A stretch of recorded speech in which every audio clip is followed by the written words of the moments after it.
Hello, my name is Michaela Chow, and I'm a builder and designer, and also control our controller program. So today I'll be discussing motor sharing. So this is my fourth video of Intuitive Driving series. What exactly is motor sharing, or PTO, power takeoff? So it's when you share one motor with for different functions, and this is usually because Vex IQ has a motor limit of 6, and once your robot gets a bit more sophisticated, you might have some more functions that need more motors. So there are two basic styles of motor sharing. There's the ratchet and the gravity gear. So the ratchet has obvious power loss because it's the motor going against the rubber band.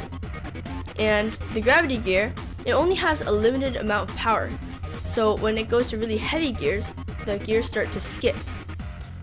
So last year, for full volume season, we got introduced to pneumatics.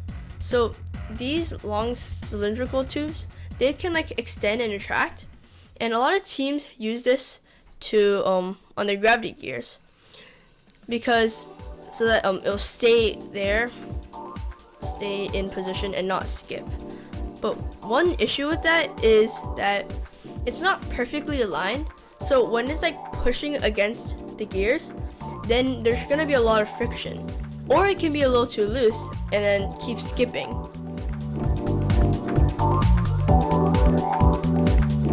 This is my Hexbug gear racing pullback car.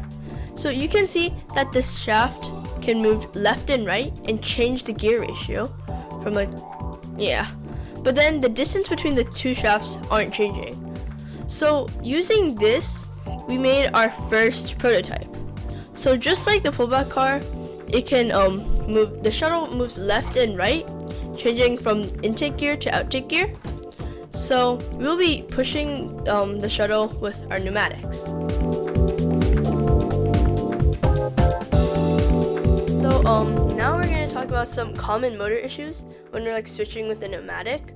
So when we're switching from the bucket operations to the intake operations, if you don't bring the bucket all the way down before switching, then the bucket will fall down immediately, and it's really not good for the bucket because sometimes we've seen many people's bucket break because it just falls out every time it switches from its outtake to its intake. But then when we're switching from intake to outtake, sometimes if your motor is still spinning while it's switching, then that'll cause the bucket to move up a little bit before the brain can process, oh, we're in the bucket operation now. So that makes it so that the position 0 is not fully correct. So that makes the whole thing offset. So when it's going up, it'll just keep trying to go up even though it's already at the top because it doesn't know that it's already at the top. So that can cause your whole program to run off.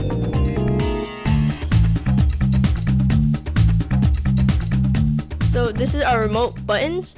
So the E and F down will be used for dumping, and the left and right down, they're used for starting and stopping the intake and also unjamming the intake.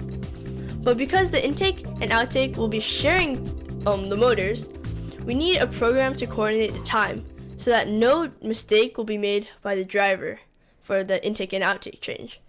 So there's a few things you need to make sure of. So first, our pneumatic needs time to extend and retract. So we can't have any motors spinning during that time, so that there isn't it's trying to intake while it's shifting to the outtake mode. Another thing we have to make sure of is that when we're switching from the outtake back to the intake, the position of the bucket needs to be at 0 before it switches, or else if it's up, the bucket is up and it switches, then the bucket will immediately fall because it doesn't have the motor power to keep it up there. And the third thing we need to make sure of is while an operation is happening, maybe if it's unjamming, then the other buttons should be locked so that there isn't any multi-threading confusion, especially between an intake operation and an outtake operation. So our demo we're going to be used today is a bit simpler. It has 2 motors to share between the intake and outtake, and it has 1 pneumatic to push the shuttle left and right.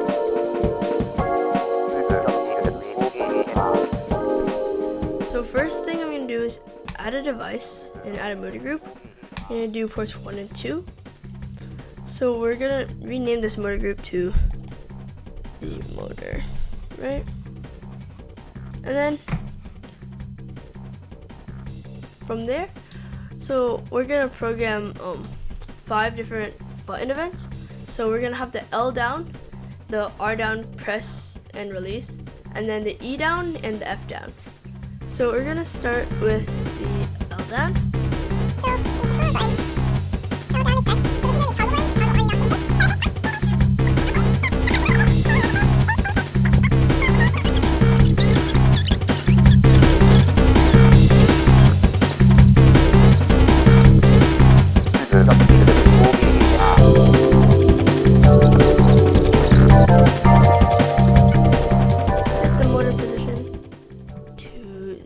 Turns. Yeah. Okay, so now we got that done. We are going to add our pneumatics. So we're gonna add a device, pneumatic, port 5. So we're just gonna call it pneumo, right? So it's just easy to remember. And cylinder 1, it's gonna be our intake. We're just gonna keep the cylinder 2. And done. So go away. Okay. So now we want to add a few more booleans. So we want to add a new boolean called on intake, just to make sure it's easier to remember if our pneumatic is on our intake mode or our outtake mode. So we're gonna call it on intake. And then we are also gonna make another boolean called button enabled, because some of these procedures may take a long time and we don't want like too many like things going on at once and confusing the robot. So before and after each like code, we want to have like enable the buttons, or like disable the buttons and then enable it at the end. So we're gonna add a boolean called button enabled, right? So for the start, we just want to add set on intake to true. We want to set, let's see, oh,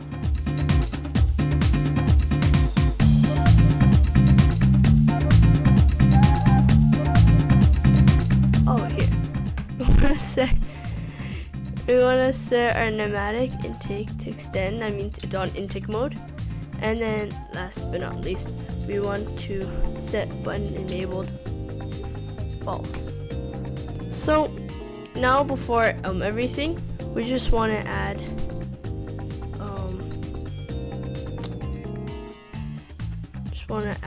this, where it just says if the button is enabled, then set false. So, and then set it to true at the end. So then here, for example, if we're gonna do it for this, we're gonna make it like this. So at the beginning and end, it'll turn off the buttons and then turn it back on again. Let me bring this one over down here. So we just gotta do it for the rest of these.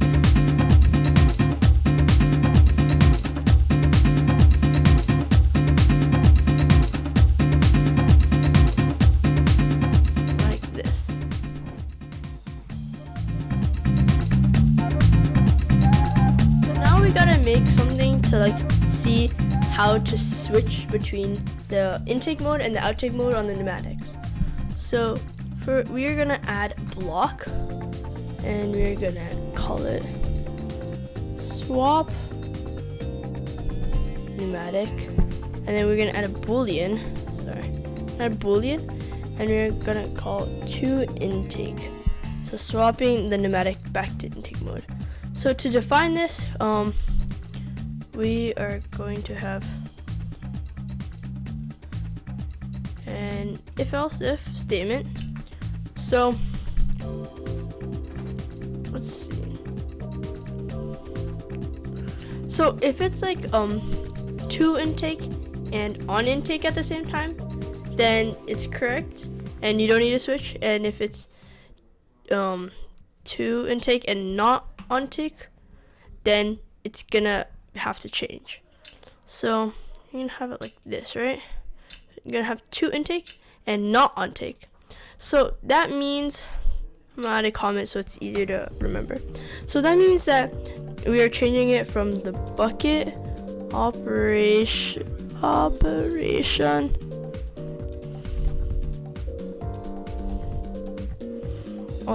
switching to intake operation. Good enough, right? So from there we want to change it by first we got to spin the motor back to 0 turns. So because this is on the bucket mode, it's turning it all the way back so that when it switches, the bucket won't just like fall down. And then from there we want to set it like this, so that it extends to intake mode. But we want to wait 0.5 seconds because in my experience the pneumatic takes a little bit of time and we don't want to do anything while it's switching. So then after we wait 0.5 seconds, we will set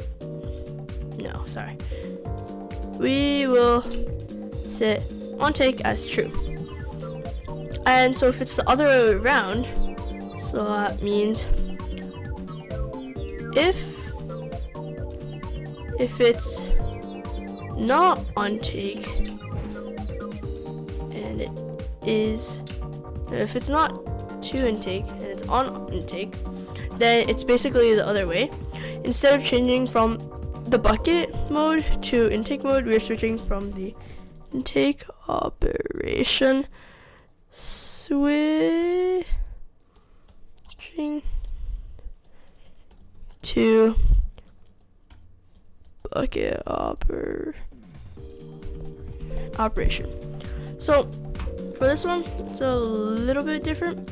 So first thing, because this is now intake, we have to stop the motor. And I would usually wait about 0.2 seconds because usually the motor has a bit of momentum, so it won't stop immediately. And so you wait 0.2 seconds just to wait for it to stop. And from there, we want to set pneumatic intake to retract, turning it back, switching the shuttle back to bucket mode. So from then again, we want to wait 0.5 seconds to wait for the pneumatics to retract because it takes a bit of time. And then after that, we want to set on intake to false, and then we want to set the bucket position. We want to set our bucket position to 0, and then we want to set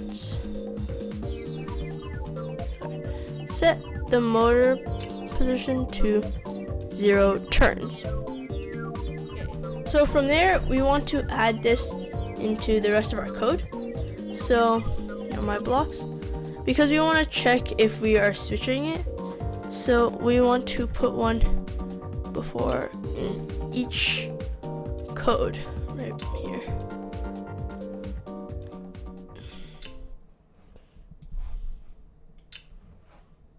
So that every time it does a code, it checks to see if it needs to switch the pneumatics before going to it.